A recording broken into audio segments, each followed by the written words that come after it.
Bueno, hola, sigo siendo Fernando Llopis y ahora os voy a contar, aquí desde la Universidad de Alicante, cómo deben ser esas historias de usuario que tenemos que escribir, porque muchas veces está claro que tienen que ser claras, que las tenemos que entender todo, pero ¿qué características deben cumplir estas historias más, ¿no? Es decir, y lo primero que recordamos es la figura de Fermat, ¿no? Esa famosa conjetura que nadie acabó de interpretar, ¿no? Pues nosotros vamos a hacerlo para que sea todo lo contrario, ¿no? Para que puedan ser mucho más fáciles de entender, y ahí Bill Wake les definió como el famoso INVEST, ¿no? Es decir, una serie de términos: independent, negotiable, valuable to users, estimatable, small y testable.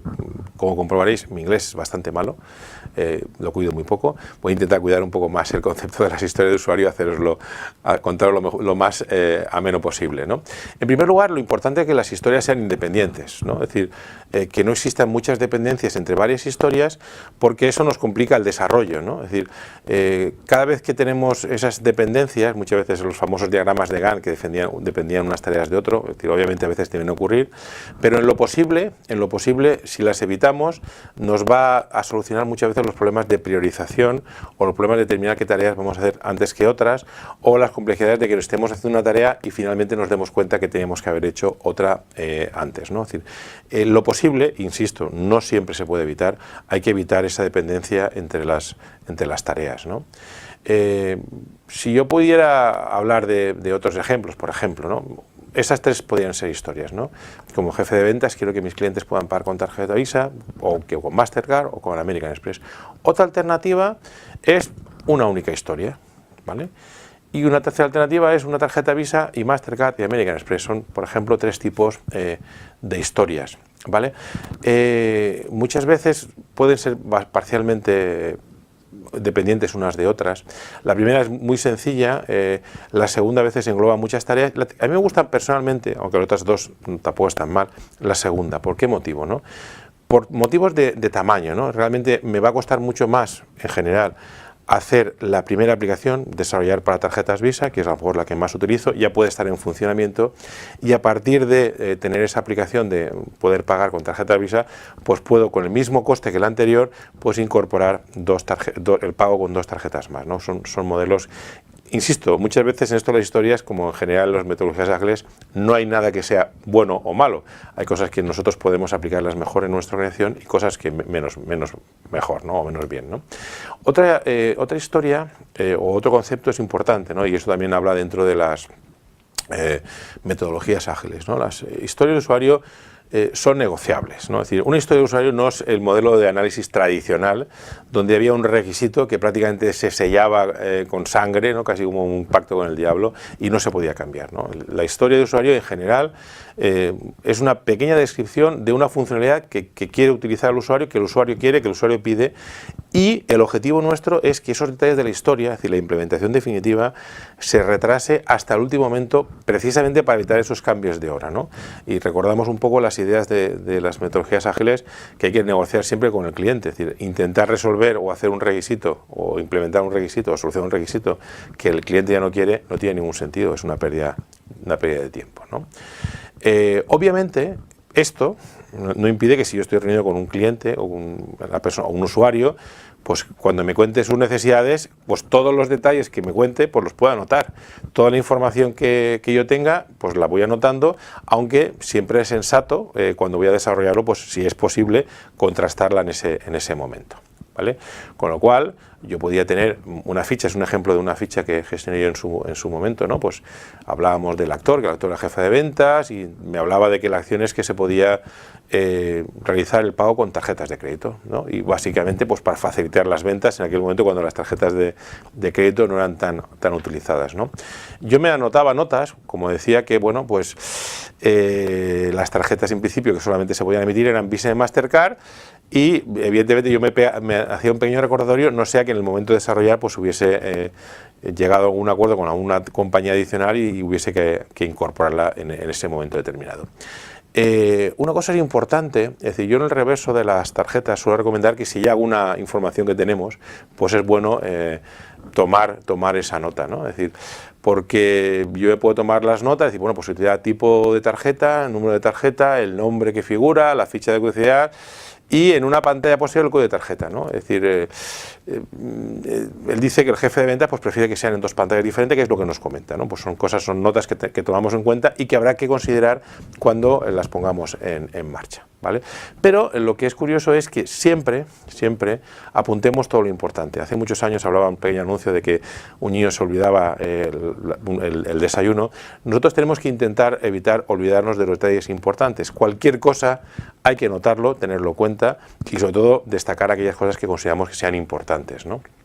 Y muchas veces, yo recuerdo en aquella tarjeta, pues yo noté que entendía que era considerar dos tarjetas es un error, ¿no? Es decir, pues hay que decirle o hay que plantear que definir el modelo para poder incorporar en el futuro una tarjeta adicional. Y después también me apunté que no era razonable eso pedirle información en dos pantallas, ¿no? Que quizá a lo mejor me apuntaba yo en ese pequeño esquema, que era razonable que la mayoría de las páginas lo pedían en una única pantalla y que, bueno, pues posiblemente sería un aspecto a contrastar, ¿vale? Otro aspecto, y es importante, todas las historias tienen que tener valor para el usuario. Porque el usuario es bueno que las pida porque considera que tienen valor. Y aquellas historias que simplemente, porque hay veces que nosotros podemos decirle esto es importante, cuando las definamos como tal, es importante que le hagamos conocer al usuario el valor que tienen, aunque este inicialmente pues, no lo sepa, ¿no? Tiene que estar seguro de que todas las historias le aporten valor. Es decir, si nosotros definimos un modelo de copias de seguridad, tenemos que hacerle ver que es importante tenerlo porque si no, lo que puede ocurrir si no lo tiene.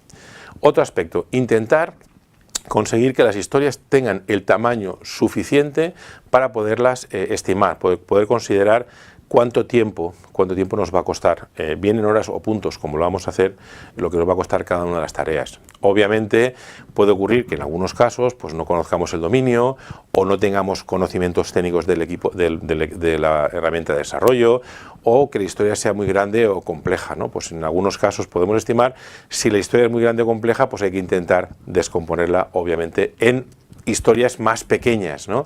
El concepto pequeño es muy relativo, es decir, la historia pequeña pues tiene que tener el tamaño suficiente para que el equipo lo maneje. No podemos hacerlas tan pequeñas que al final prácticamente tengamos demasiadas historias que manejar, ¿no? No hay que confundir pequeño con microscópico, aunque muchas veces las hormigas nos pueden devorar, tampoco es necesario que las tareas sean tan pequeñas que las pueda hacer en 15 minutos, ¿vale? Normalmente lo ideal es que los equipos de desarrollo definan un coste estándar para historia de usuario, ¿no? Pues a lo mejor podemos hablar de un programador día o de un programador semana. Básicamente eso es el tiempo más o menos razonable para que no sea una tarea o una historia demasiado pequeña, que tengamos muchísimas historias y tengamos un tablero para gestionarlas muy colapsado con las historias, ni que sea muy grande, con lo cual a veces perdemos esa información del seguimiento. Pues, por ejemplo, una historia sería gestión web de las ventas para incrementarlas, ¿no? Pues eso sería un poco una historia, prácticamente es una aplicación, ¿no? Pues a lo mejor yo podría empezar a definir historias como jefe de ventas, quiero poder dar de alta un producto para venta, o quiero poder modificar las características de un producto o eliminarlo, o quiero poder añadir campañas, que son tareas en algunos casos también con cierta complejidad, ¿no? Otras, pues por ejemplo, estas no tienen sentido, ¿no? Como jefe de ventas quiero poder gestionar usuarios, eso está bien, pero no podemos definir 4 tareas, uno para dar de alta, modificar, dar de baja y consultar. Eso yo creo que ya es evidente y más o menos tiene un tamaño bastante estándar y no es necesario bajar a tanto nivel, ¿no? Con lo cual, el concepto del tamaño de la historia pues es muy dependiente de cómo se tiene que sentir cómodo el equipo, ¿no? Pero lo que es importante es que debemos poder estimar todas las historias, ¿vale? Saber más o menos cuánto van a durar y tiene que tener un coste como mínimo algo más alto que el tiempo que se pierde en hablar de ellas. Si tenemos una tarea que cuesta 15 minutos y perdemos 6 personas en hablar del tiempo que vamos a tardar en desarrollarla, pues no tiene sentido que dediquemos más tiempo en hablar de ella que en desarrollarla, ¿de acuerdo? Otro de los aspectos fundamentales es que se pueda validar, ¿vale? Toda tarea debemos definir los conceptos que nos permitan conocer si el trabajo ya está terminado y ha cumplido las expectativas, es decir, que se pueda validar, ¿no? Con los requisitos tanto funcionales como no funcionales, ¿vale? En lo posible siempre tenemos que definir los modelos, y esto ya no entra dentro de las metodologías ágiles, pero si es razonable, pues o procesos que nos permitan validar de forma automática lo que hacemos cuando es posible, o definir claramente una batería de pruebas que nos puedan verificar si un programa está correcto o no, o se ha integrado correctamente. Y estas pruebas, el coste también se tiene que incluir en el coste de la historia de usuario, ¿no? Es decir, yo tengo que saber cuánto tiempo me va a costar probar la historia que yo he hecho, ¿no? Y bueno, puede ser que en algunos casos, algunas personas o algunos equipos decidan que hay algunas historias de pruebas finales de conjunto, etcétera, ¿no? Incluso para los no funcionales, ¿no? Esos requisitos no funcionales se pueden chequear de otra forma, ¿no? Pues a lo mejor una tarea puede ser conseguir una interfaz amigable o facilidad de usuario o facilidad de uso para un usuario novel, ¿no? Pues a lo mejor no existe una batería de prueba, pero sí que se pueden decir algunas tareas que se puedan complicar, ¿no? Con lo cual sí que es importante que tengamos en cuenta estos aspectos, ¿vale? Y ahora ya tenemos claras cómo tienen que ser las tareas, grandes, pequeñas, y qué requisitos o qué condiciones deben cumplir. Ahora solo nos falta una tarea que también es bastante complicada, tenemos todas las tareas y tenemos que elegir cuáles hacemos en primer lugar y cuáles posponemos. Se llama priorización, pero eso lo contaremos en otra historia de usuario.